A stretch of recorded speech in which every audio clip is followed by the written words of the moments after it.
The chandeliers above the ballroom glittered like frozen rain, their light bouncing off a sea of champagne glasses and sequined gowns. The orchestra swelled as my sister Emma glided through the crowd in her silk wedding dress, her laughter bright enough to silence every other sound. 200 guests turned toward the stage when my father took the microphone, his voice thick with pride and champagne. "We're so proud of our only daughter," he said, and the room erupted in applause. For a second, I thought I'd misheard him, but when my mother clasped his arm and nodded, smiling toward Emma, I felt the words pierce straight through my chest. I stood frozen among strangers, holding a half-empty flute, the bubbles going flat in my trembling hand. My mother's gaze swept over me once, quick and careful, before she turned away.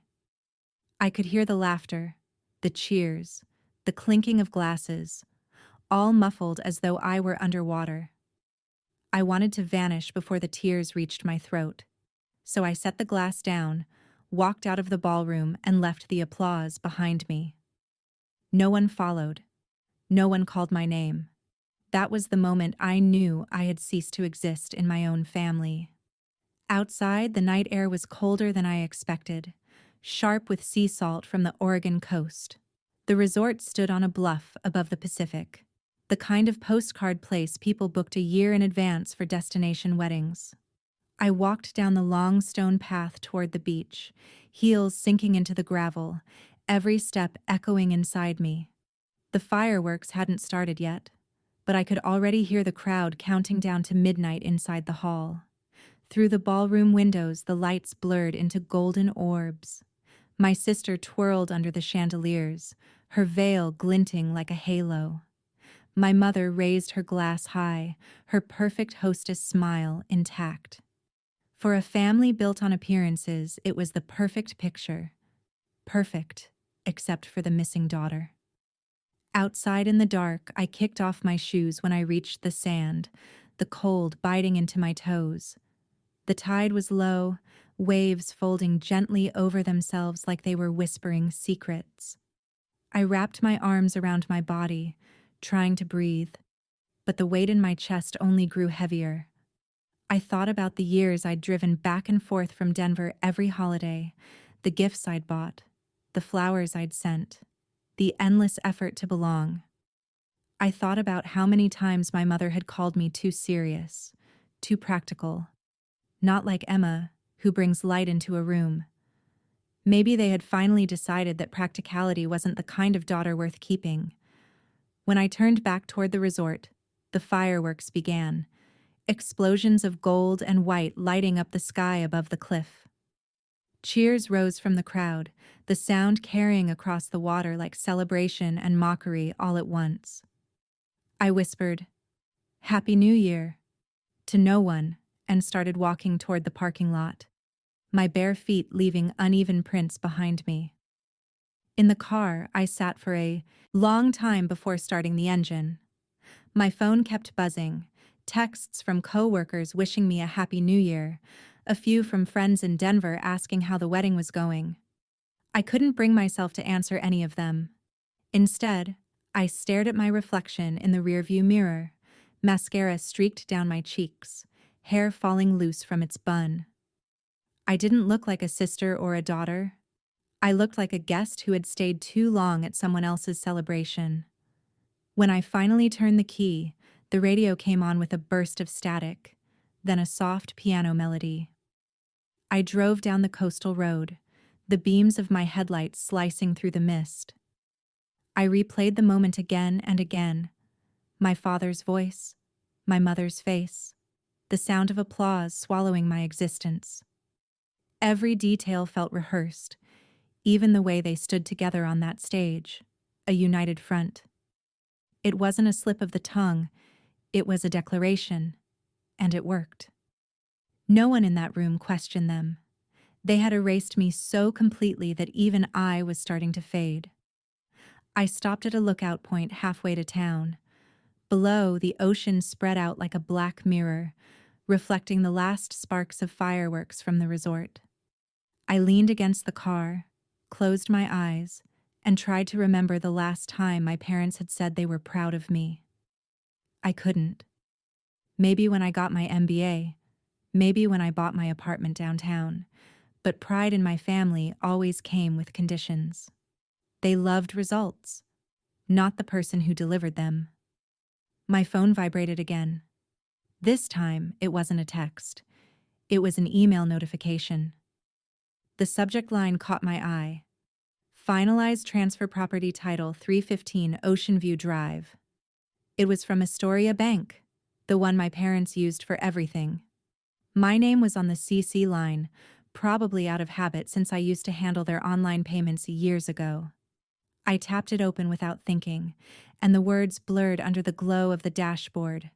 Beneficiary, Emma Carter Evans, effective January 1st. My breath caught. Ocean View Drive. That was the house we grew up in, the one my parents swore would be ours equally someday. The house where my father taught me how to sand wood in the garage, where my mother hosted Thanksgiving dinners that always ended with her criticizing the gravy. It wasn't just a building. It was the symbol of everything we had endured together. And now it belonged entirely to Emma. I sat there in stunned silence, staring at the screen while the engine idled. I scrolled down and saw attached documents. Legal, signed, notarized. I knew enough from my own work in corporate finance to recognize a deed transfer. There was my mother's signature, my father's, and Emma's. Mine, of course, was nowhere. My heart thudded so hard I could hear it. It wasn't just emotional erasure, it was legal, permanent. The irony was cruel. I had been the one who made the monthly transfers to help pay off that house years ago when Dad's business struggled. I'd sent thousands over the years. Never a complaint, never a missed payment because I thought family meant loyalty. And now the house was a wedding gift to the sister who'd never lifted a finger to earn it. A hollow laugh slipped from my lips, sounding foreign in the quiet car. I closed the email, tossed the phone onto the passenger seat, and rested my head on the steering wheel. Somewhere far behind me, fireworks still cracked across the sky, celebrating a new year, a new marriage, a new life that didn't include me. I thought of going back, walking into that ballroom, grabbing the microphone and saying, "Actually, there are 2 daughters." But then I pictured my mother's composed smile, my father's polite embarrassment, Emma's perfect shock. They would twist it, dismiss it, turn my pain into more drama to be managed. That was the family pattern. Erase the truth, polish the story. So instead, I sat there and let the silence settle. I wasn't sure if the tears on my cheeks were grief or fury, maybe both. But beneath the heartbreak, something steadier began to take root, a clarity I hadn't felt in years. If they could erase me once, they'd do it again, unless I did something first. I started the car, headlights flaring against the fog. The road back to Denver was empty, the world between years quiet and still. As I drove, I kept seeing that email subject line glowing in my mind like a promise and a warning. At a red light on the edge of town, I finally whispered it aloud. Finalized transfer. The words felt final, but not for me. For them. They had no idea what they had just set in motion. That night, as I pulled into my apartment garage, the clock on the dashboard clicked over to 1:20 a.m., New Year's Day. I shut off the engine and sat in the dark, the smell of salt still clinging to my hair and dress. The city was silent except for the faint echo of fireworks in the distance. I opened my phone one last time and stared at the email again, zooming in on the date, the signatures, the proof of betrayal. I exhaled slowly, wiped my face, and whispered to myself, "Happy New Year, Emma." Then I added, quieter but sharper, "You can keep the house. I'll keep the truth." I didn't know yet what that meant or how far I'd go to prove it, But as the new year began, I knew one thing with absolute certainty. I was done being the invisible daughter. The morning after the wedding felt like waking up inside someone else's life.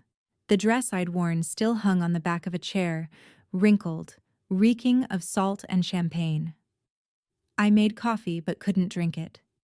Every sip brought back my father's voice echoing over the microphone. Our only daughter. The words had burned themselves into my skin. I kept expecting my phone to ring, for someone, anyone from that family, to call and say it was a misunderstanding, but no one did. By noon, I gave up waiting. I opened my laptop and found the email again, staring at the words until they stopped looking real. The property transfer had gone through, the day before the wedding. It hadn't been impulsive, it had been planned. I knew that because the notary seal was dated December 29th. They'd known exactly what they were doing. They'd toasted with champagne while handing over the house I'd helped pay for.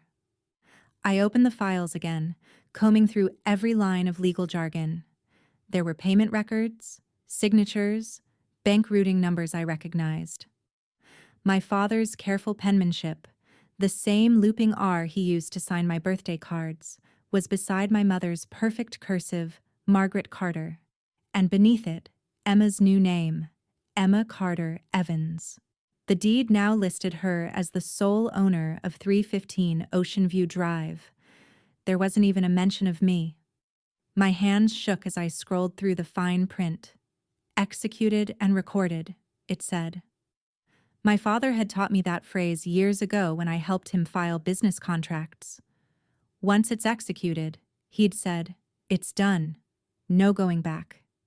He'd smiled proudly when I got it right. Now that same lesson mocked me. I didn't remember leaving my apartment, only the next moment, standing in the parking garage, car keys biting into my palm. The drive to Astoria took 3 hours, most of it along Highway 101, with the ocean flickering in and out beside me.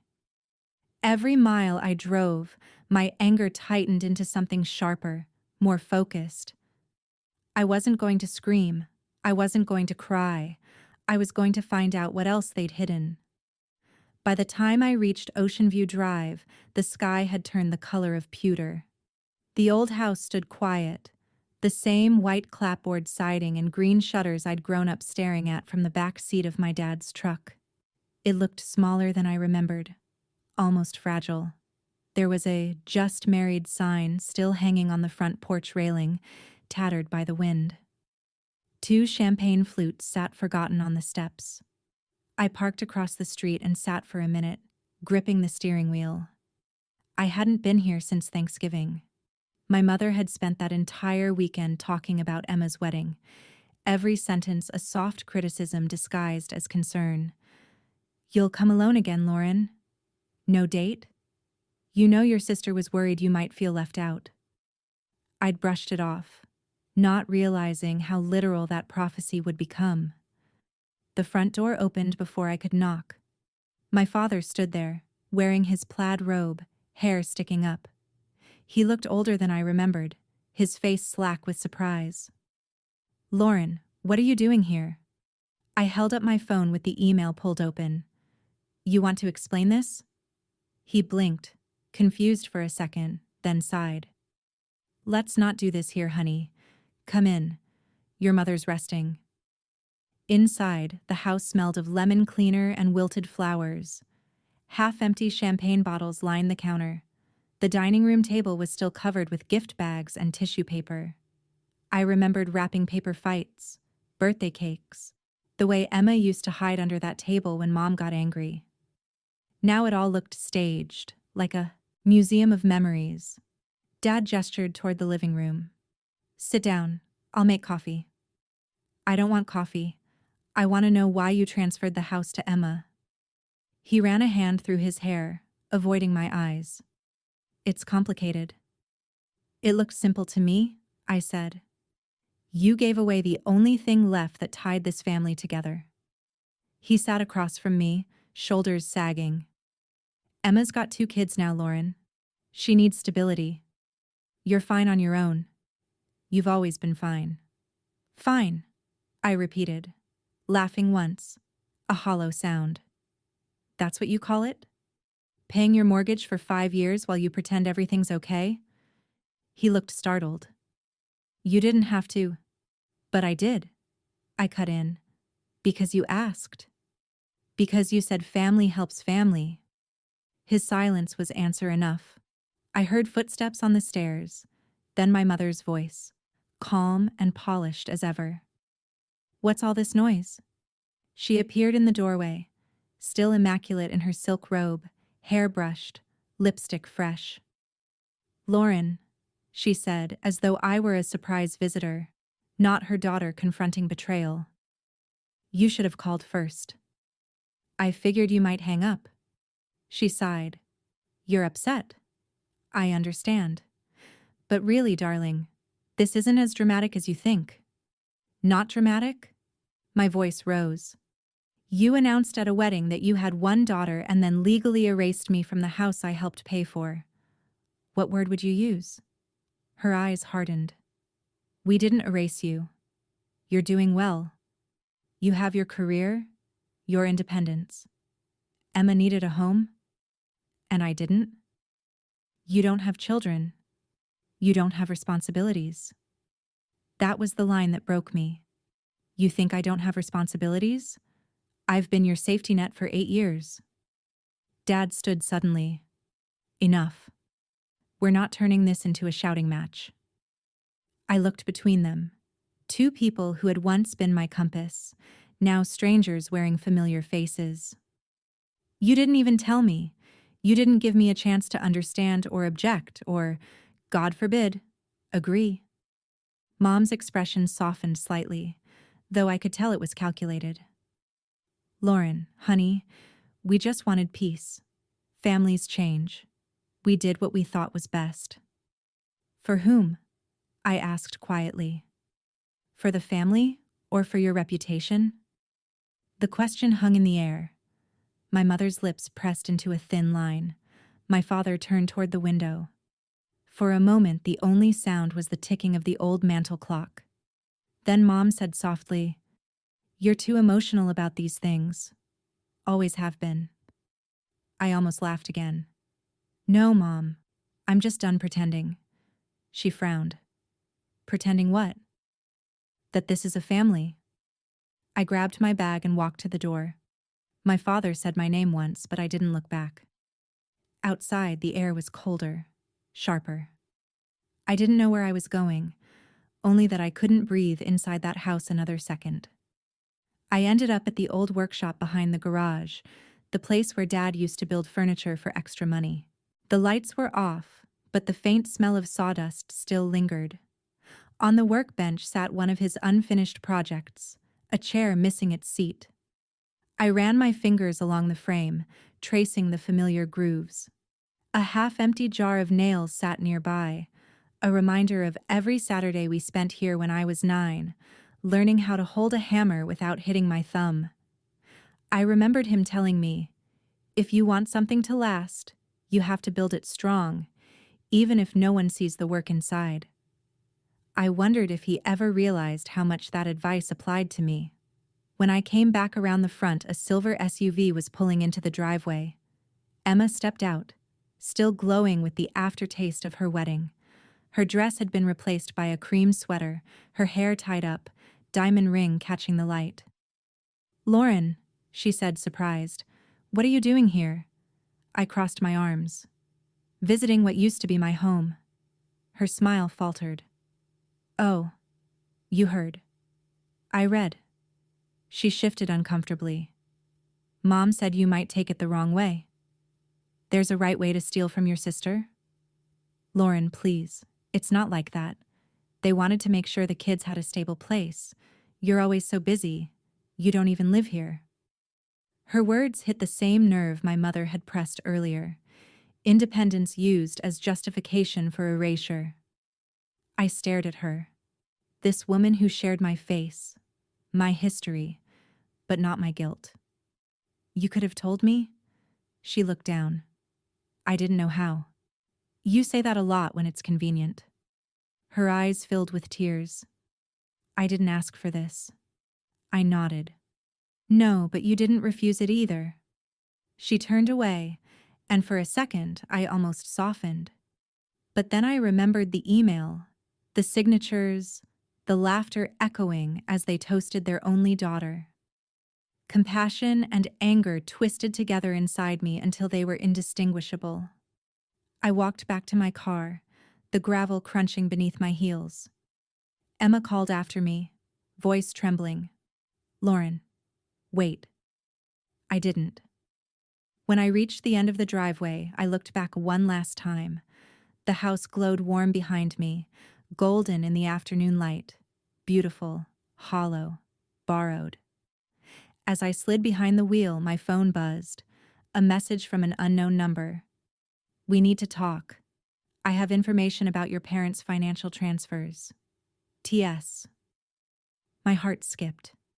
I didn't recognize the initials, but something about the tone was deliberate, careful. For the first time since the wedding, I smiled. Not because I was happy, but because the silence was finally cracking. I typed back one word. When? The reply came almost instantly. Tomorrow morning, I'll bring proof. I leaned back against the seat, eyes on the house at the top of the hill. Maybe the fireworks hadn't ended after all. They were just moving underground. The next morning, the fog over Denver clung low to the river, like a secret refusing to lift. I sat in a coffee shop near Union Station, hands wrapped around a mug that had long gone cold. The message from the night before still glowed on my phone screen. I'll bring proof. The initials TS had become an obsession overnight. I'd barely slept, running through every possibility. Someone from the bank, a lawyer, maybe even a friend of my parents. Whoever it was, they knew something I didn't, and that was enough to keep me there, watching the door like I was waiting for a ghost. At 9:03, the door chimed. A man in his late 30s stepped inside, tall, wearing a dark coat and the kind of tired confidence that comes from long hours in courtrooms. He scanned the room, saw me, and walked over. Lauren Carter? He asked. His voice was calm but cautious. Yes, I said. You must be T.S. Thomas Sullivan, he replied, sitting across from me. I'm an attorney. I used to handle corporate fraud cases for Astoria Bank before I opened my own firm. We've actually crossed paths before, years ago, when your father refinanced the house. I was in-house counsel then. The name clicked faintly in my mind. I remembered a polite man shaking hands with my father in our living room while my mother served coffee in her favorite china cups. That was before the debts, before everything started slipping. Thomas set a small folder on the table between us. I'm not here to cause trouble, he said quietly, but after what I saw in the property transfer last week, I couldn't look the other way. There are inconsistencies, big ones. I leaned in. What kind of inconsistencies? He flipped open the folder. Inside were copies of documents, familiar ones, the deed transfer, a notarized statement, my parents' signatures. Then another form I hadn't seen before, titled Mortgage Satisfaction Statement. Thomas pointed to a section near the bottom. See this line? It says the loan was paid off entirely last July. That's impossible, I said. They were still making payments in November. I transferred the money myself. He nodded. Exactly. The mortgage wasn't paid off with family funds. It was cleared using a short-term bridge loan taken out in your father's name and co-signed by your sister. I stared at him. Emma co-signed? But she didn't even live in that house. She claimed she did, he said, pulling another document. The loan application lists her as a resident and contributor to household income. She listed her new husband's company as a financial guarantor. My pulse pounded in my ears. You're saying they lied on official documents? I'm saying they orchestrated a transaction that looks, to any trained eye, like a deliberate scheme to remove you from the picture. I sat back, letting his words sink in. Why would they do that? He hesitated, studying me. You've been the financial safety net for that family for years, haven't you? I didn't answer, but my silence told him everything. I saw the transfers, he continued. Automatic payments from your account, utilities, mortgage, emergency fund. You weren't just helping them, you were funding them. Without your support, they would have defaulted years ago. The weight of it pressed down on me like an old bruise. I'd always told myself it was love, obligation, duty. I'd never once called it what it really was: dependence. Thomas slid another paper toward me, a printout of a bank ledger. This line here, he said, tapping a transaction. $180,000, a home equity loan taken out 3 months before the wedding. The repayments line up perfectly with your deposits. I looked at the page, disbelief turning to anger. So my money wasn't paying down their mortgage, it was paying off a new loan? Yes, he said. A loan they used as collateral for the business merger between Carter Designs and Evans Holdings. I froze. Carter Designs? My father's company? He nodded again. It's been restructured under the new entity, Evans and Carter Design. According to state filings, your parents now hold only 40% of the company. 60% belongs to the Evanses. The words hit like a punch. They sold it. Technically, they merged, he said, but the effect is the same. They relinquished control. And they used funds from your contributions to make it happen. For a moment, I couldn't speak. I saw flashes of my childhood in that workshop behind the house, my father teaching me to sand a cabinet, my mother sweeping sawdust from the floor while humming Sinatra. That business wasn't just a paycheck, it was our family's identity. And now it was gone, traded away in a merger I hadn't even been told about. Thomas watched me carefully. I know this is a lot to process, he said, but there's more. I looked up, bracing myself. What else? He pulled out one final sheet, an email printed on letterhead from a law firm in Salem. This was sent from your mother to an attorney named Victor Langley. It discusses asset protection strategies, specifically, transferring property ownership to prevent potential creditor claims from family members. Family members, I repeated slowly. Meaning me? Yes. I stared at the words until they blurred. Potential creditor claims. I'd always thought my mother's obsession with image was just vanity, but this wasn't vanity. It was strategy. Thomas closed the folder gently. I can't tell you what to do, Miss Carter, but if you want to protect yourself, you need to act fast.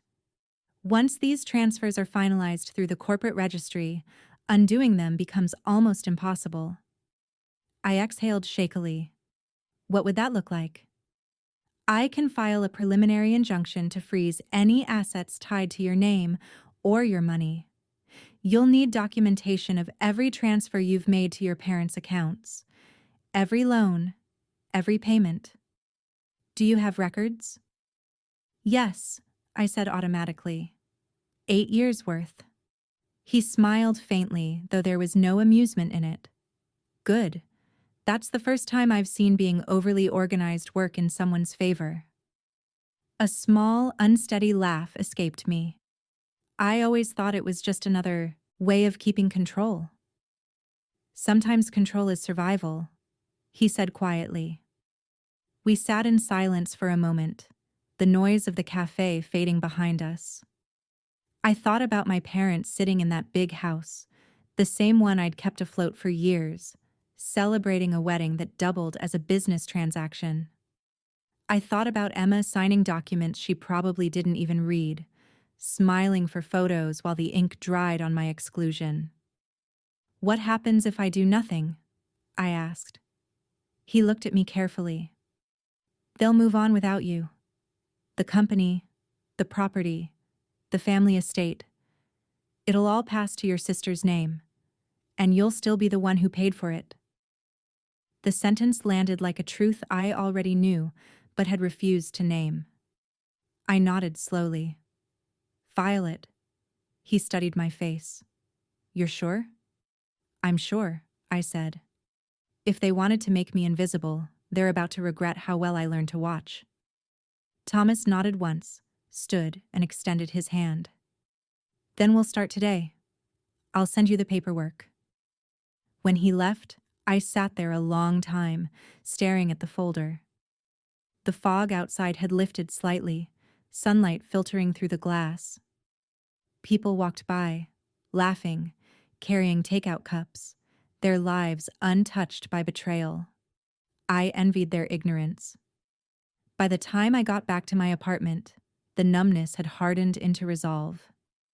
I opened my laptop, pulled up my banking app, and began scrolling through years of transfers, $2,200 a month to my parents, $1,300 to Emma, occasionally more for emergencies.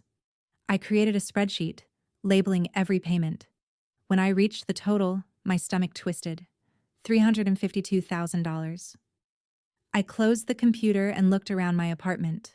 The framed photos, the clean countertops, the quiet order of a life I'd built alone. For the first time, it all looked sterile.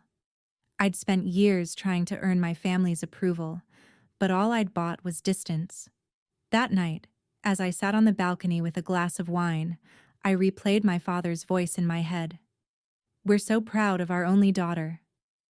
The words no longer stung the same way. They sounded like a confession, a slip of the mask.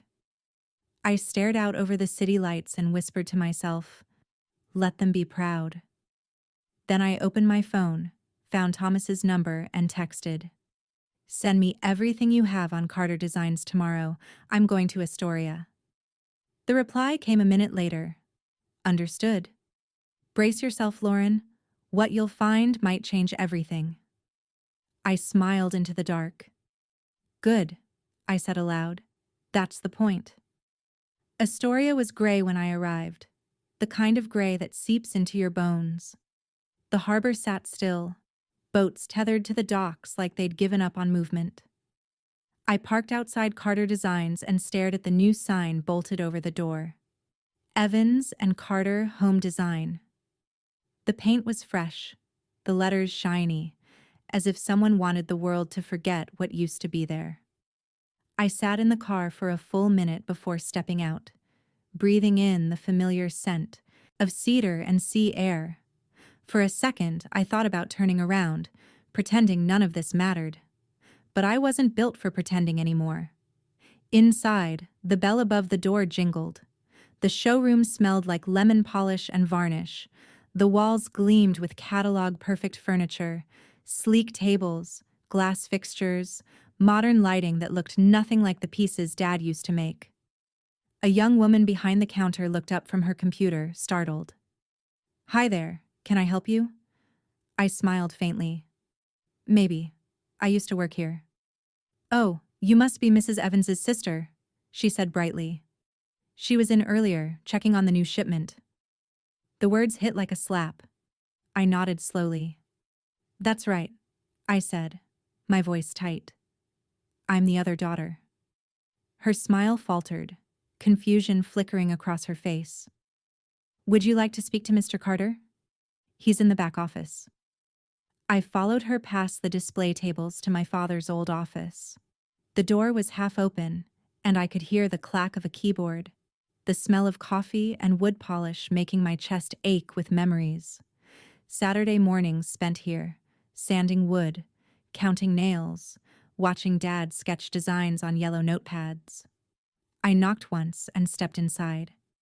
He looked up from the computer screen, startled, then tried to compose himself. Lauren, he said slowly, what are you doing here? Getting answers. He sighed, rubbing the bridge of his nose. I suppose Thomas Sullivan's been in touch. So you know him. Everyone in Astoria knows Thomas, he said. He likes to dig into people's business. He's a lawyer, I said evenly. That's literally his job. Dad stood and walked to the window, hands in his pockets. You shouldn't have gotten him involved. This is family business. Family business? I laughed softly. That's rich, considering half this company now belongs to the Evanses. His shoulders stiffened. It's a partnership. It sold us, I corrected. And you used my money to do it. He turned then, face red. Don't start with that tone, Lauren. You chose to help. No one forced you. Right, I said quietly. I just kept paying and paying because you let me believe it mattered. He ran a hand through his graying hair, suddenly looking older than I'd ever seen him. You think I wanted this? I built this business from nothing. But after the layoffs, after the debts, you weren't here. You didn't see how desperate things got. I sent money, I said, every month. And that kept us afloat, he said bitterly. But it wasn't enough to rebuild. James offered to invest, and your mother thought it was time to bring in new energy. New energy, I repeated, tasting the words like ash. You mean new owners? He turned away again, staring out the window toward the street. You wouldn't understand. Try me. The office door opened behind us. My mother stood there, crisp and composed in a navy blazer, as if she'd been waiting for this moment. I told you this would happen, she said to my father before looking at me. You never could leave well enough alone. I met her gaze without blinking. I'm not here for peace, Mom. I'm here for the truth. Her smile didn't reach her eyes. You've always made everything sound so dramatic. Nothing's changed, Lauren. The business still carries our name. Your father still works here. Emma's helping modernize it. We're moving forward. You moved forward without me, I said. You forged signatures. You transferred property. You hid loans. Her face hardened. Watch your tone. You erased me, I said, my voice rising despite myself. At the wedding, in the house, in this company. Don't tell me it's just business. Dad muttered something under his breath, but Mom stepped closer. We did what was necessary to protect what's left of this family. Protect it from what? Me? From failure, she snapped. From your father's mistakes. From your endless criticism. I laughed softly. Criticism? That's what you call accountability now? She crossed her arms. You think you know everything because you have a degree and a job in the city, but families don't survive on pride, Lauren. They survive on sacrifice. I sacrificed 8 years of paychecks for you, I said. You didn't survive. You just sold the pieces of your conscience. Her mouth opened, then closed. For once, she didn't have a rehearsed answer. Behind us, the office door creaked again. Emma's voice floated in, hesitant. What's going on? I turned. She stood there, clutching her phone, eyes darting between us. Mom, I could hear you from the front. Mom exhaled sharply. It's fine, sweetheart. Your sister's just upset. Emma looked at me, her brow furrowing. About what? I stepped forward, holding up one of Thomas's documents. About this. The home equity loan you co-signed, the one where you claim to live in this house. Her mouth fell open. I didn't know it was a big deal. Mom sighed. It wasn't fraud, it was estate planning. You're twisting everything to make us look like villains. I opened the folder and spread the documents across the table like a dealer laying down cards. These emails say otherwise. Payments from Evans Holdings to Victor Langley, transfers from the company account to Emma, handwritten notes from Dad about the merger timeline. You didn't plan for the family, you planned for yourselves. For a moment, no one spoke. The only sound was the ticking of the clock and the slow crackle of the fire in the next room. Then Mom laughed, a brittle, humorless sound. You think you've won something by airing our dirty laundry? You'll destroy us all. I met her eyes. No, Mom. You destroyed us when you stood at that wedding and said you had one daughter. Her smile faltered, the mask slipping. That was a mistake. You're blowing it out of proportion. It was the truth, I said. For you, at least. Aunt Clara stepped forward, her voice steady. Enough. This isn't helping anyone. Margaret, you need to listen to her. Mom glared at her sister. Stay out of this, Clara. No, Aunt Clara said firmly. I won't.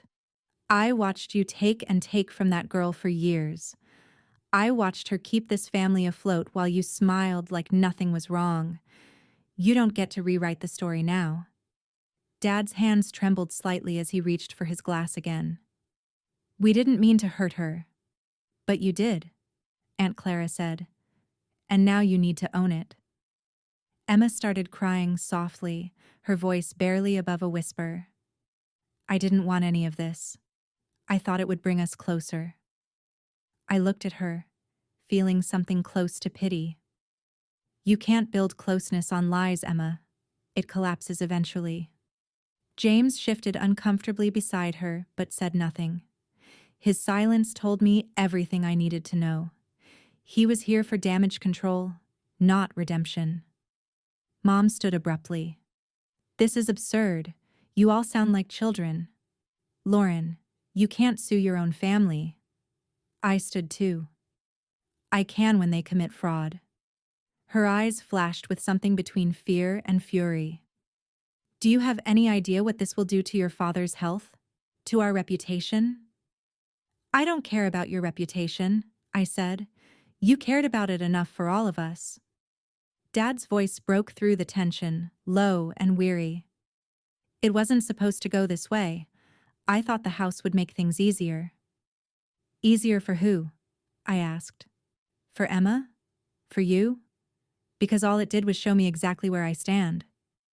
Mom's face softened slightly. You're still our daughter. No, I said. I'm your mistake that learned to speak. The words hung heavy in the air. Aunt Clara covered her mouth, eyes glistening.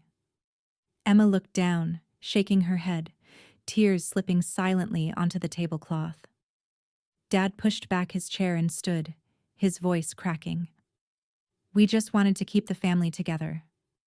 I met his gaze. You can't keep something together by pretending it's not broken. For a long moment, no one moved. The storm outside finally broke, rain hammering against the windows.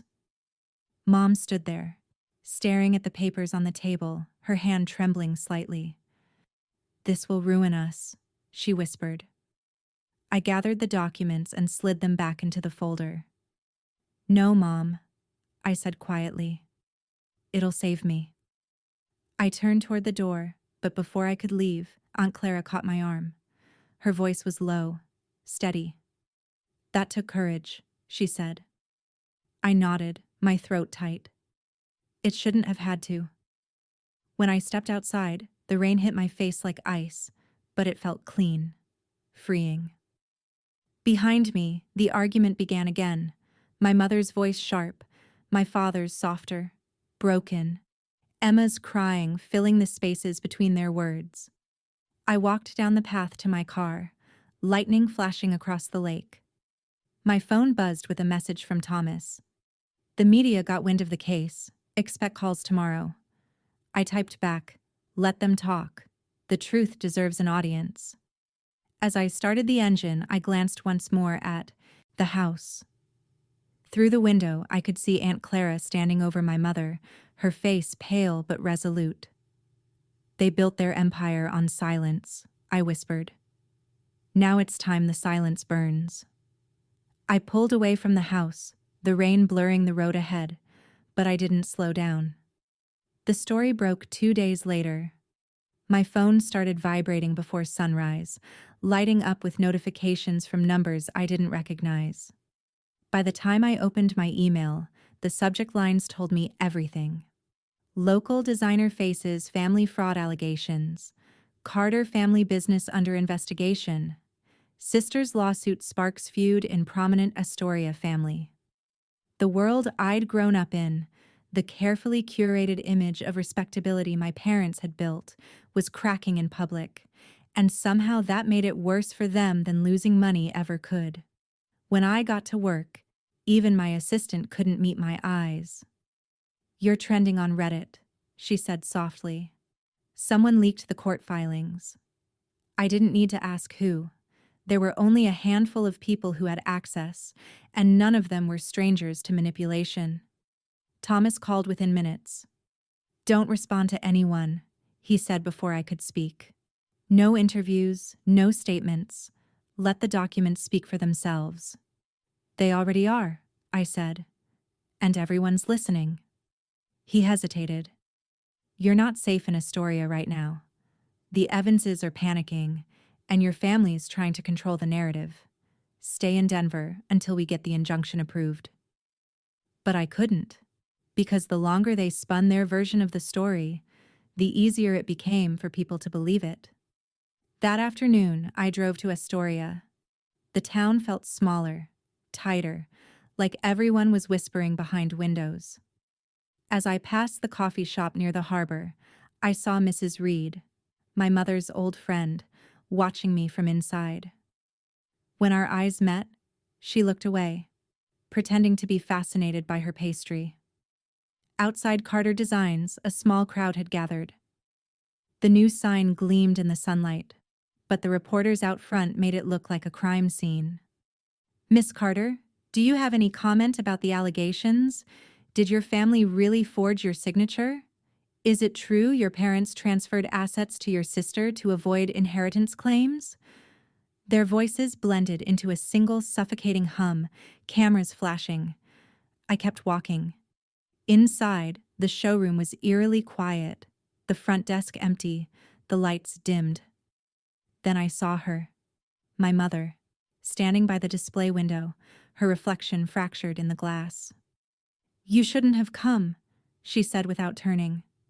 "I had to," I said. "You've been talking to the press." Her shoulders stiffened. "Someone has to tell the truth." I laughed softly. "You mean your version of it?" She turned then, eyes sharp. "Do you have any idea what you've done to this family? People are calling from the country club, from the church. Your father can't even show his face at Home Depot without whispers." "They shouldn't have built their lives on lies," I said. "Lies?" she echoed. "You've humiliated us, Lauren, over what? Money?" "It was never about money," I said. "It was about respect, about honesty." "Honesty doesn't pay the bills," she snapped. "Do you think any of this was easy for us? We were drowning, and you—" "I was saving you," I interrupted. "Every check I wrote, every overtime shift I took, it was for this family. And you turned me into a ghost at my own sister's wedding." Her expression faltered for the first time. "We made a mistake." "No," I said. "You made a choice." Behind her, the door opened. My father stepped in, his face pale, his eyes rimmed with exhaustion. "Enough," he said quietly. "We can't keep fighting like this." Mom's voice wavered. "She's destroying us, William." He looked at me. "Maybe we did that ourselves." For a moment, I saw something human in him again. Regret, maybe. But it didn't last. He straightened his shoulders. "You need to drop the case, Lauren. The lawyers are saying if you push this any further, the business will collapse completely." "It already has," I said. "You just can't admit it." He sighed, rubbing his temples. "You don't understand. The Evanses are threatening to sue. They'll come after everything. Our house, our savings, Emma's share." "Then let them," I said. "You should have thought of that before signing my name." His eyes widened. "You think this will make you happy? Watching your family fall apart?" "No," I said. "It'll make me free." He flinched like I'd hit him. My mother turned away, staring out at the street where the reporters waited. "You've always been so cold," she whispered. So unyielding. You got that from me. Her admission surprised me more than her insults ever could. Dad moved closer, his voice lower now. You can still fix this. Withdraw the complaint. We'll sign over part of the company to you, quietly. No one needs to know. I stared at him. You think I'm negotiating? Everyone has a price, he said. Not me, I said. Not anymore. I turned and walked out before they could respond. Outside, the reporters surged forward again, shouting questions. I didn't answer any of them. I just kept walking until I reached my car. By the time I got back to Denver, the news cycle had already moved to phase 2. Expert opinions, op-eds about family greed, talk show hosts debating whether I was justified. My inbox was full of strangers, some sympathetic, others calling me ungrateful. That night, Thomas came by my apartment with takeout and a printed copy of the injunction. It's filed, he said. The assets are frozen until the court hearing next month. I took the papers, my hands shaking slightly. So it's official? Official enough to make them sweat, he said. I set the document down on the table and stared at it. You ever get tired of being right? He smiled faintly. Only when it hurts this much to be. We ate in silence for a while, the city lights flickering through the window. You know they'll call, he said. Eventually. Begging, threatening, maybe both.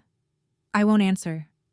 You say that now, he said, but guilt is a tricky thing. I looked at him. So is justice. That night I couldn't sleep. The storm outside beat against the glass, steady and relentless. I kept thinking about Emma's kids, about Sophie and Ethan, how innocent they were in all this. They didn't choose deceit. They just inherited it.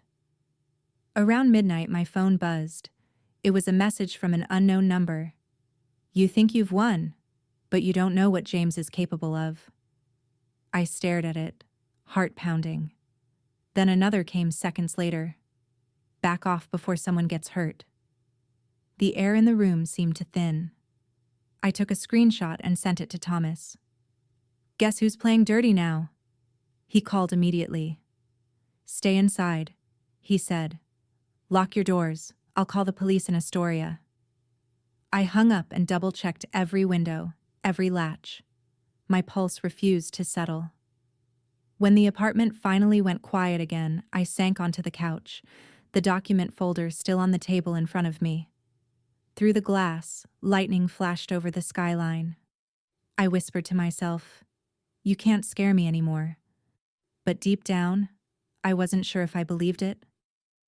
The next morning, I found an envelope wedged under my apartment door. No return address. Inside was a photo of me, taken outside the courthouse 2 days ago, printed on cheap paper. On the back, in block letters, it read, "Drop the case." I sat on the floor, holding it with trembling fingers. They were getting desperate, and desperate people made dangerous mistakes. By the time Thomas arrived with the police report, I had already decided what came next. We're not backing down, I said. If they want a war, they're about to find out who they underestimated. He nodded. Then we hit back harder. I looked at the rain streaking down the window, my reflection faint against the gray. My mother had once said families survive on sacrifice. Maybe she was right. Maybe the sacrifice was me. But not anymore. This time, it would be their turn to bleed for what they built. The police officer who came to take my statement looked barely old enough to shave. He flipped through his notepad like this was just another petty harassment case, not a threat that had my entire family unraveling. You said you received a photograph under your door? He asked, his pen scratching slowly across the paper. Yes, I said, setting the envelope on the table between us. And 2 text messages before that. Anonymous number. The tone wasn't subtle. He glanced at the photo, frowning. Anyone come to mind who might want to intimidate you? I almost laughed. How much time do you have? He smiled politely, not catching the sarcasm.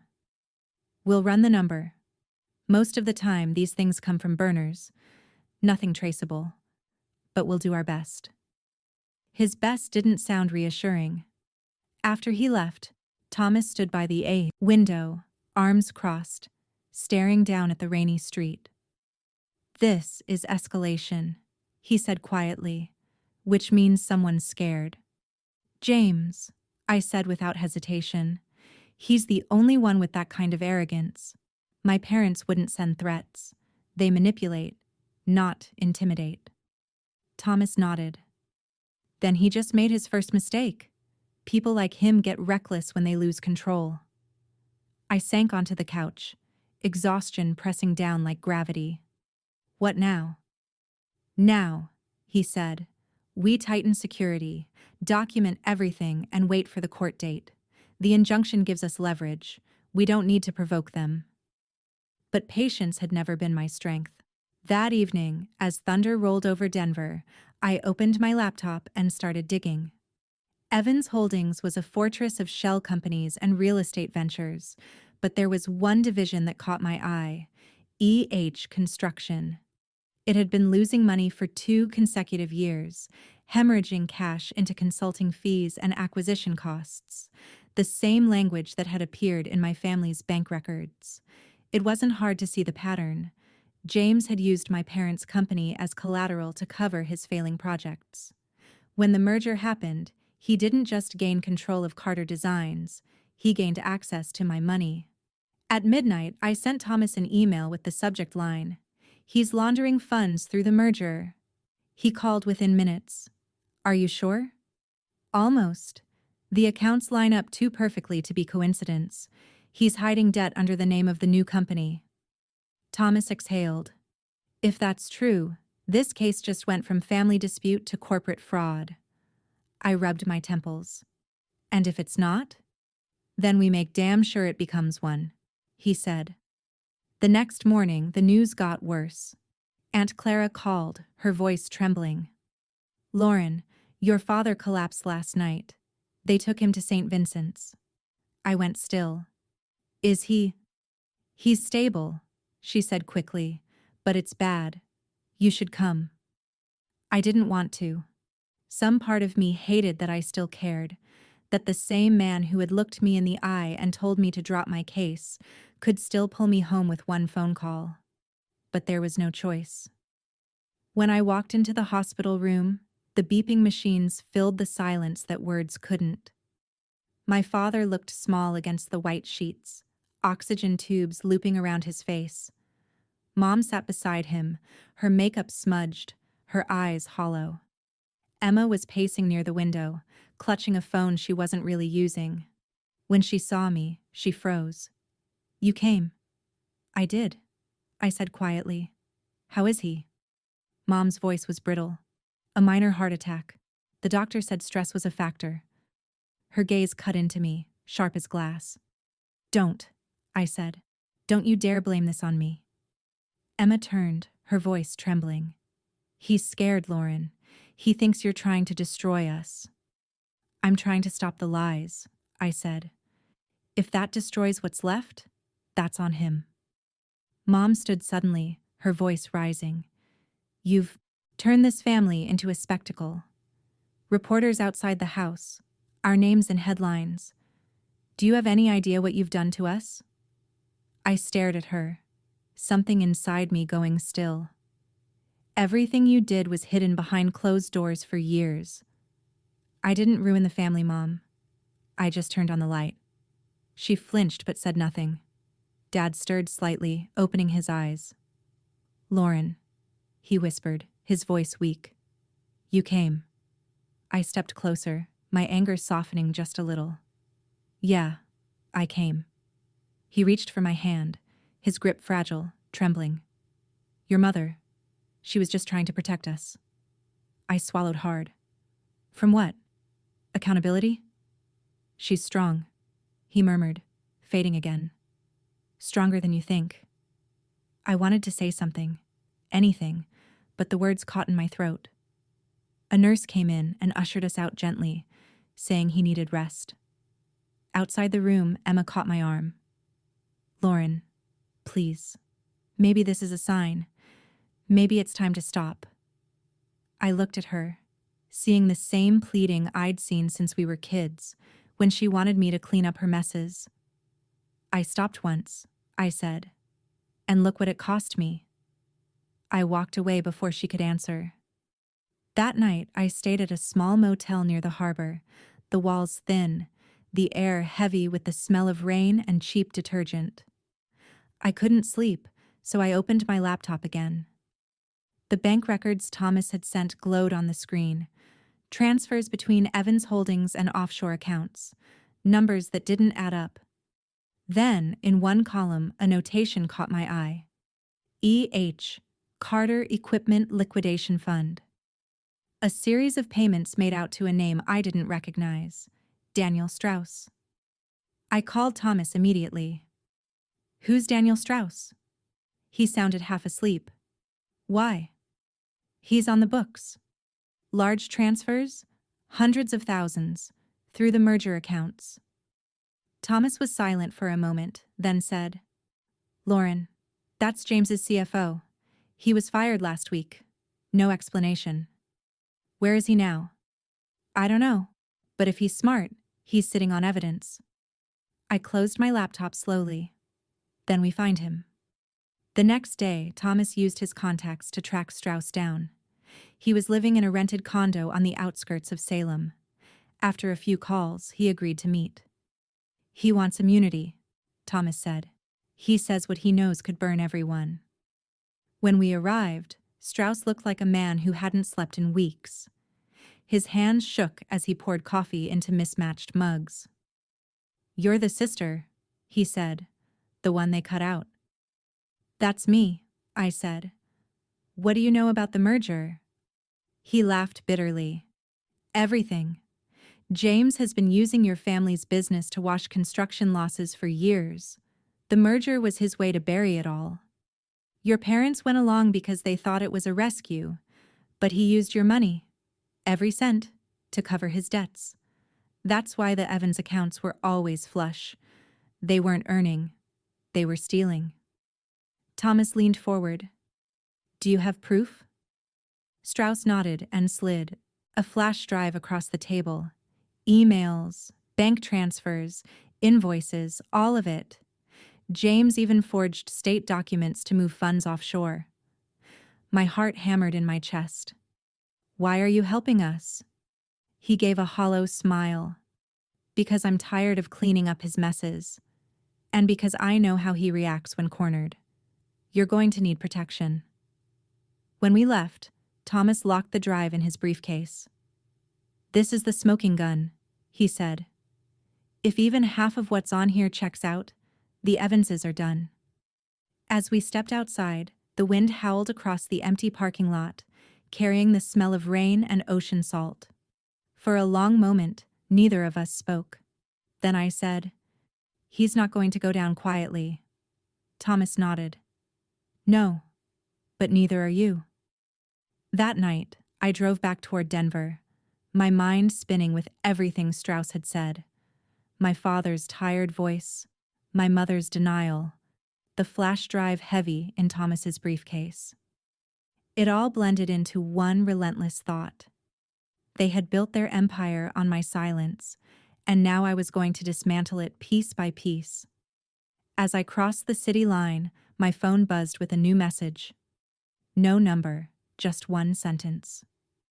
You should have stayed gone, Lauren. I stared at it for a long moment before whispering, You should have known better than to make me come back. The morning after meeting Strauss, I woke to the sound of my phone vibrating nonstop. My email inbox was flooding with notifications from news outlets and bloggers. Someone had leaked the investigation summary Thomas filed late last night. Names, amounts, everything. Evans Holdings, Carter Designs, and my family were all over the headlines now. The top story read, Astoria designer family, accused of financial conspiracy, daughter blows whistle on $2 million fraud scheme. Underneath was a photo of me leaving the courthouse, mid-step, raincoat clinging to my frame. I looked like someone who'd already burned down her world and wasn't sure what came next. Thomas called before I even had a chance to finish the article. "It wasn't me," he said before I could speak. "But the leak might help us. Public pressure means the state investigators will move faster. Or it'll make James desperate," I said, staring at the screen. "And desperate men are dangerous." He didn't disagree. "Just stay put, Lauren. The fraud task force will subpoena the Evanses within the week. We're close now." Close. The word didn't feel like comfort, it felt like a warning. By noon, there were reporters outside my apartment building again.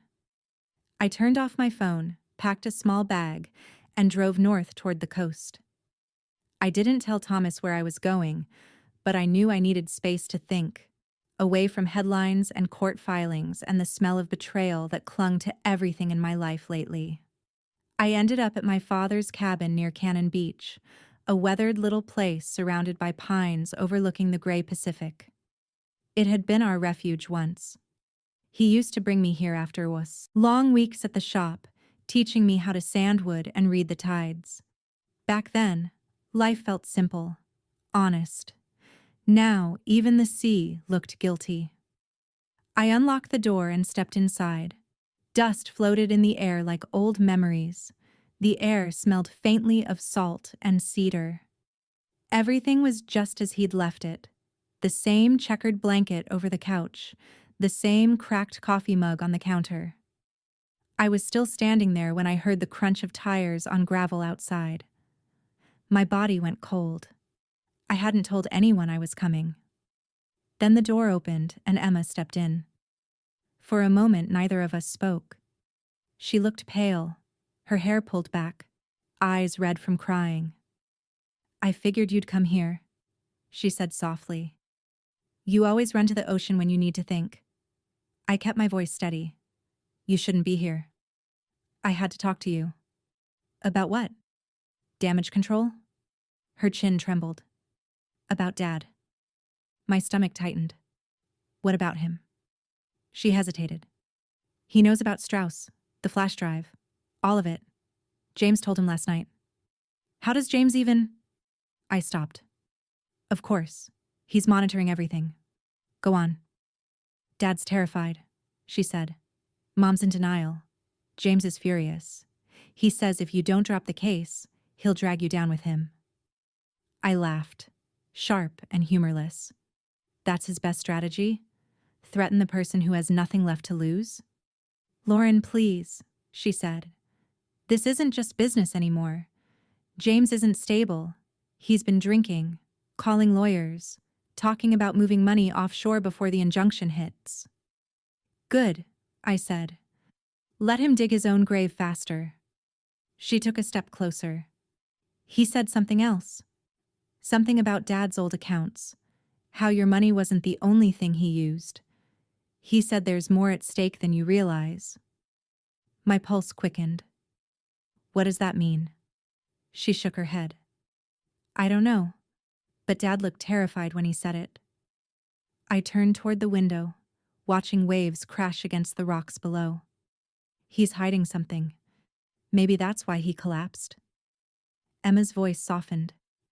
"You don't have to keep fighting, Lauren. You've already proven your point." I looked back at her, and for the first time in a long while, I saw not my rival or my mother's favorite, but my sister.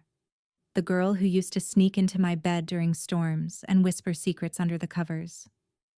"It's not about proving anything," I said quietly. "It's about ending it." Tears filled her eyes. "You're becoming just like them." "Maybe," I said, "but at least I'll sleep at night." She turned away, shaking her head. "James won't stop. Please be careful." She left a few minutes later, the sound of her car fading into the distance. I stayed by the window long after, watching the tide drag debris across the shore. There was a storm brewing, literal and otherwise. At dusk, I lit a fire and poured myself a glass of whiskey from the old bottle Dad kept under the sink. The first sip burned all the way down, grounding me. I took out my phone, scrolling through messages I hadn't read.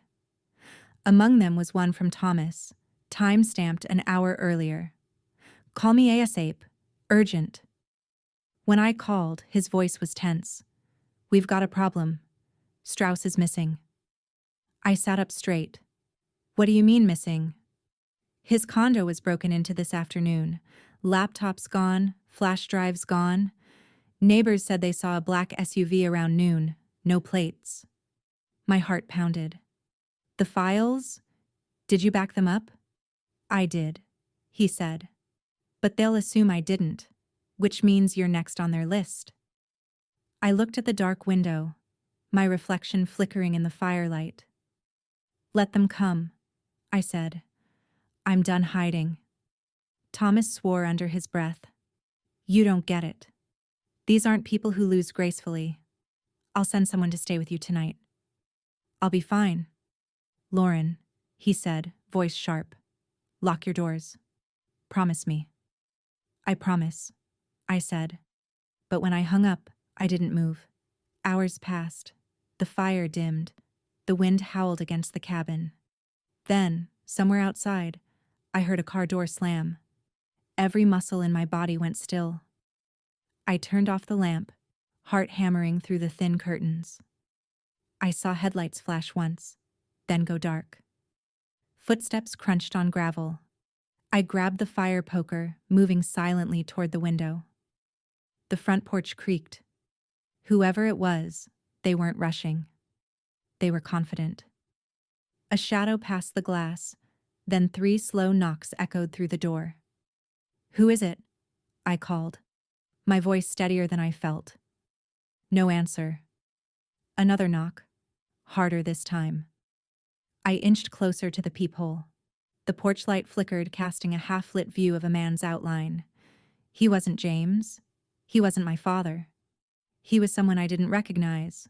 Tall, wearing a hooded jacket. "Go away," I said.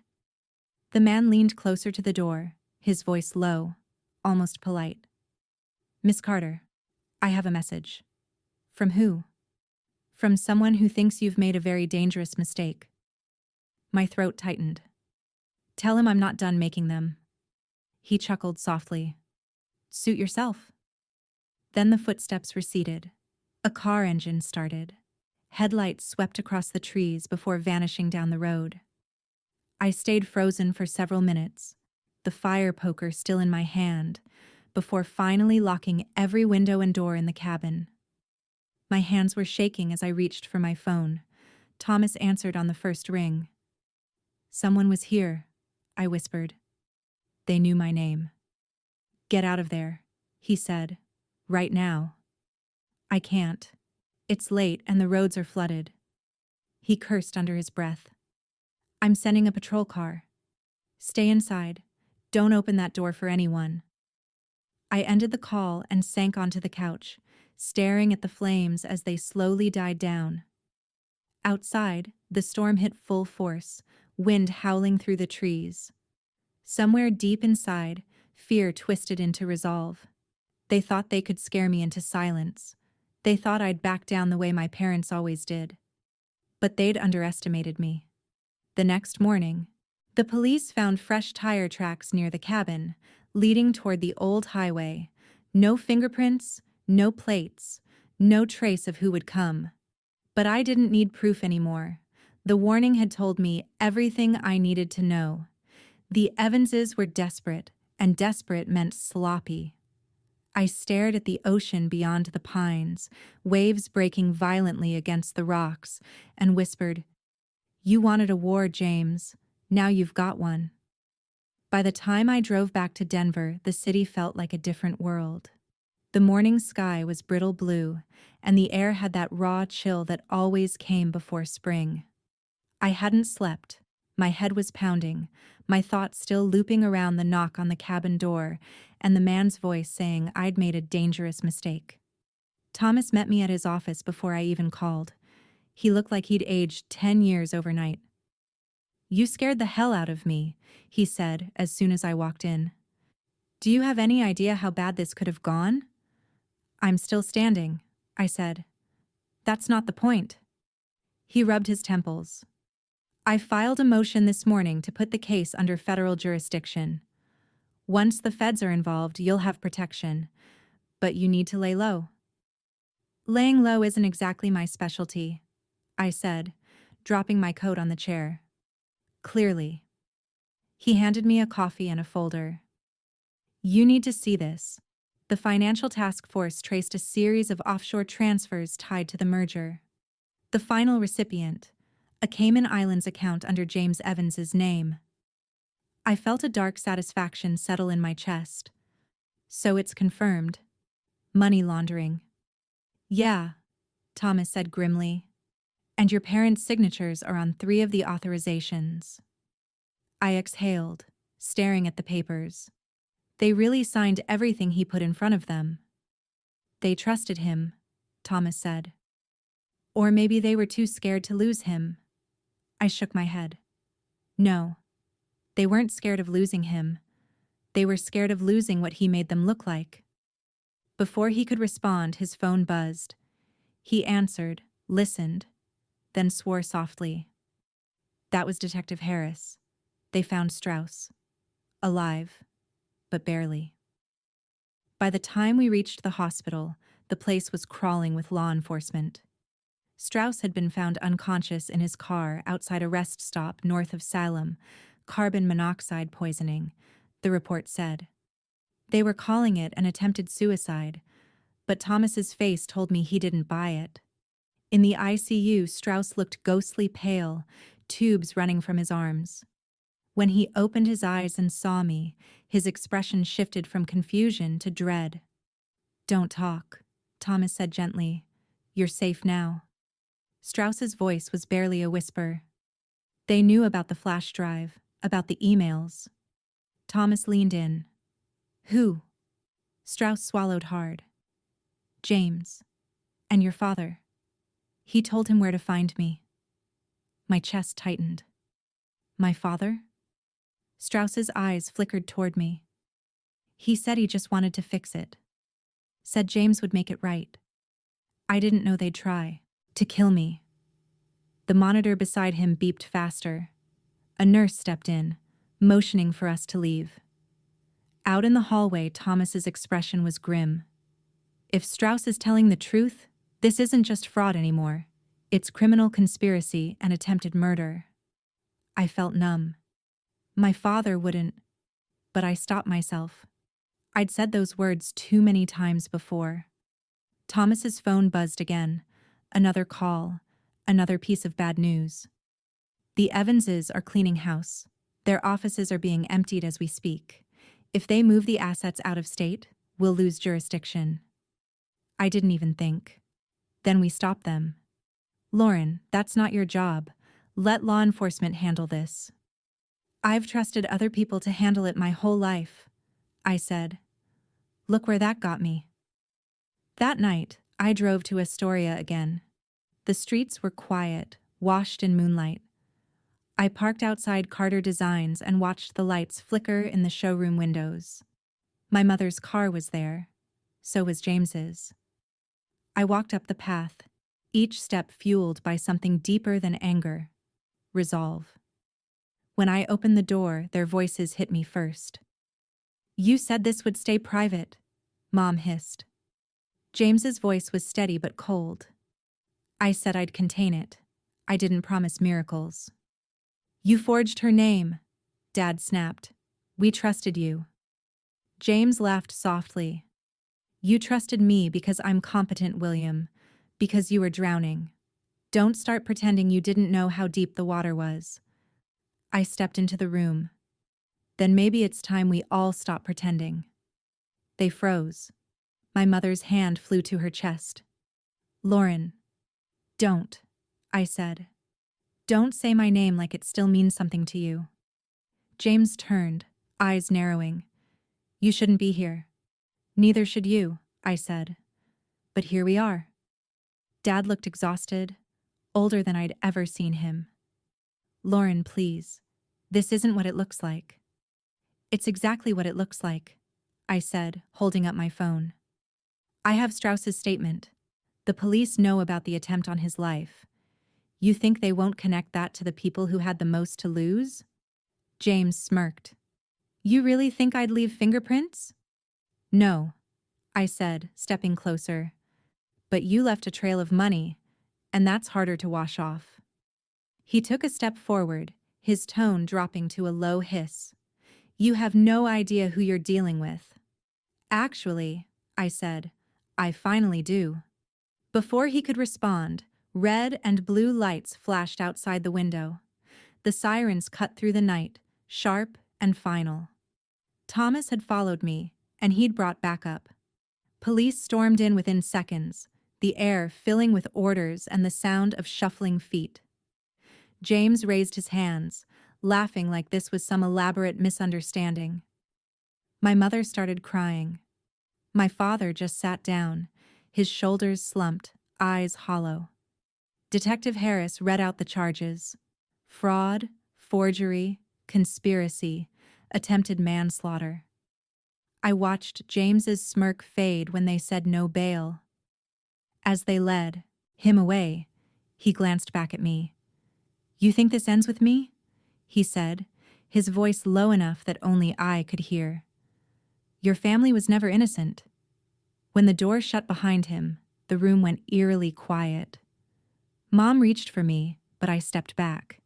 "Don't," I said again. Her voice broke. "I didn't know what he was doing. I just wanted to protect your father." "You protected your image," I said softly. "And you lost everything else." Dad looked up at me then, tears glinting under the harsh fluorescent light. "I'm sorry, Lauren. I really am. I wanted to believe him. I wanted to forgive him. But all I could feel was the weight of 8 years of lies pressing against my ribs."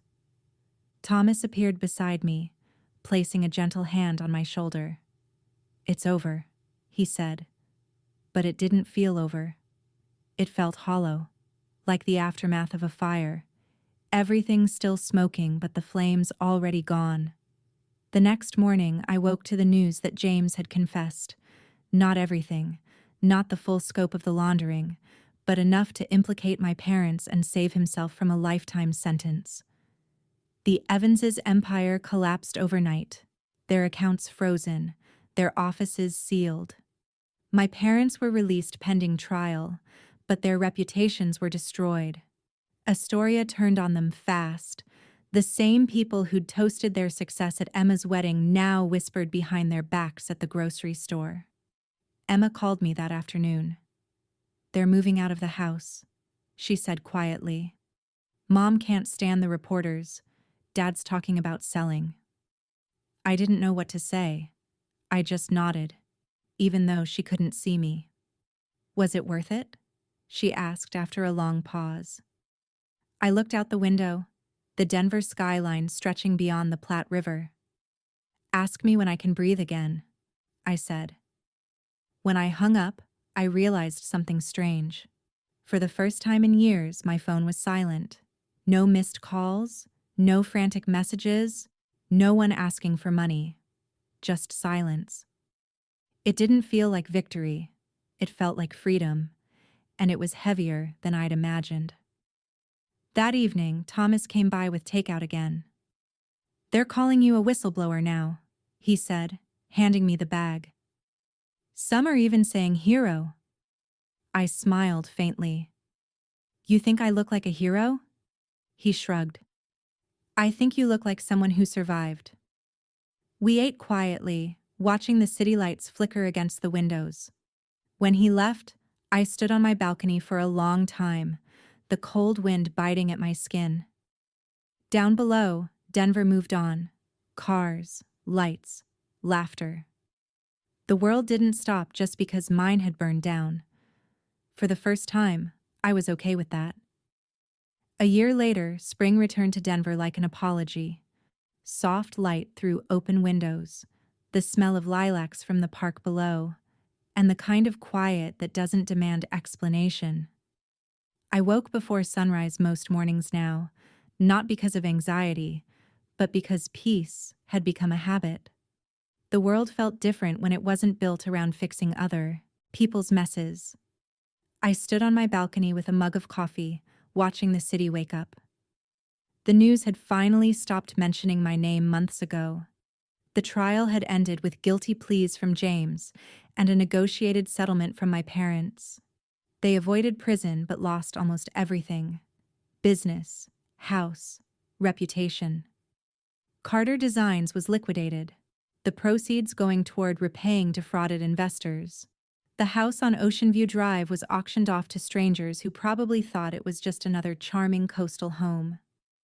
I hadn't seen my parents since the sentencing. The last image I had of them was in the courthouse hallway, Mom gripping her purse like a shield, Dad staring at the floor, both pretending they weren't the kind of people who'd end up there. Emma had stood between them, crying quietly, but she didn't call after. Not for months. Then, 3 weeks ago, she did. It was late at night. She said the kids were doing better, that Sophie had joined the science club at school, and Ethan was finally sleeping through the night again. She told me Mom and Dad were living in a small rental near Eugene, keeping to themselves. "You should visit," she'd said softly. "Dad's not well. He keeps asking if you'll ever forgive him." Forgive. The word had sat heavy in my chest ever since. I took a sip of coffee, trying to imagine what forgiveness even looked like now. Maybe it wasn't a conversation or a grand gesture. Maybe it was just letting the past stop feeling like quicksand. My phone buzzed on the counter, a text from Thomas. "Lunch today? I'm near the courthouse, your favorite Thai place." I smiled. A year ago, our conversations had been about legal strategy, deadlines, and evidence. Now they were about travel plans and restaurant recommendations. He'd become the only person in my life who'd seen every version of me: the daughter, the whistleblower, the wreck, and somehow still treated me like I hadn't shattered along the way. "Meet you there at 1, I typed back. Before heading out, I glanced around my apartment. It looked different these days. Plants by the window, framed photos from hikes and work events, little signs of life I'd ignored before. On my desk sat the plaque my company had given me last month: Excellence in Corporate Ethics and Compliance. It was ironic, maybe poetic, that the girl whose family once built lies into blueprints now lectured Fortune 500 companies on transparency. At the restaurant, Thomas was already seated, scrolling through his phone. When he saw me, he stood with that quiet, easy smile that had once belonged only to colleagues, but now belonged to something deeper. "You look rested," he said. "I sleep now," I said, sliding into the booth. "It's my new thing." He grinned. "You deserve it." We talked about work, travel, small things, normal things, the kind of conversation that doesn't orbit around disaster. But halfway through lunch, his tone shifted. "I got an email from Emma," he said. I looked up.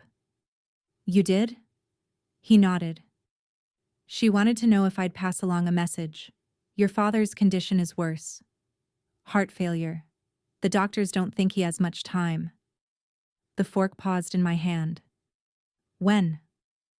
She didn't say soon.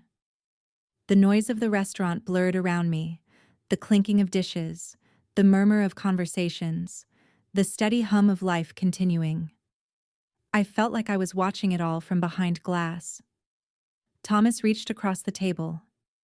"You don't have to go," he said gently. "You owe them nothing."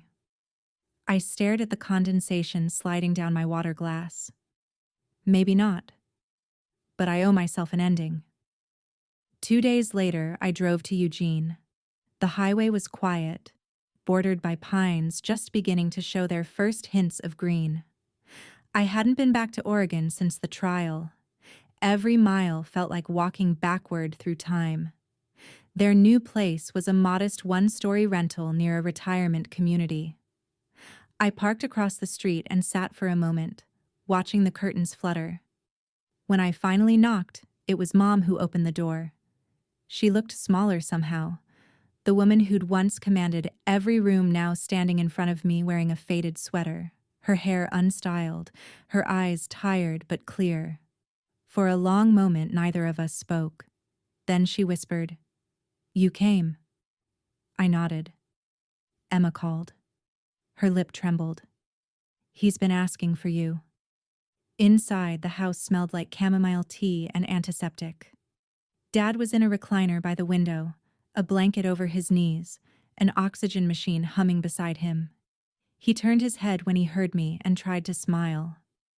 "Lauren," he said softly, "you look good." I swallowed the lump in my throat. "So do you." It wasn't true, but it felt necessary. He gestured weakly toward the chair beside him. "Sit." I did. The silence between us was fragile, heavy with everything we'd never said. Finally, he whispered, "I didn't know how to stop it. Your mother, she said it was temporary, that James would fix everything." "I know," I said. He nodded slowly. "I should have protected you." A tear slid down his cheek, and that broke something in me. I reached for his hand, thin, cool, trembling, and held it. "You did the best you could," I said. "I just wish your best hadn't hurt so much." He tried to smile again. "You're stronger than I ever was." For the first time, I believed him. He passed 2 weeks later. Emma called me in the middle of the night, her voice raw and broken. I drove up the next morning, arriving just as the hospice van pulled away. Mom was on the porch, staring out at the empty road. When she saw me, she didn't speak. She just stepped forward and hugged me, the kind of hug that said everything words couldn't fix. At the small memorial a few days later, there were no reporters, no lawyers, no whispers about scandal. Just family. Emma spoke first, her voice shaking as she talked about Dad teaching us to build things, to keep our hands busy when our hearts hurt. When it was my turn, I said, "Only one thing. He taught me how to recognize the weight of wood, the worth of work, and the danger of silence. I finally learned to listen." I walked alone to the edge of the cemetery, the spring wind tugging at my hair. The sky was clear, impossibly blue. For the first time, the ache in my chest didn't feel like grief. It felt like release. That night, back in Denver, I sat on my balcony again. The city glowed below me, steady and bright. I poured a glass of wine and,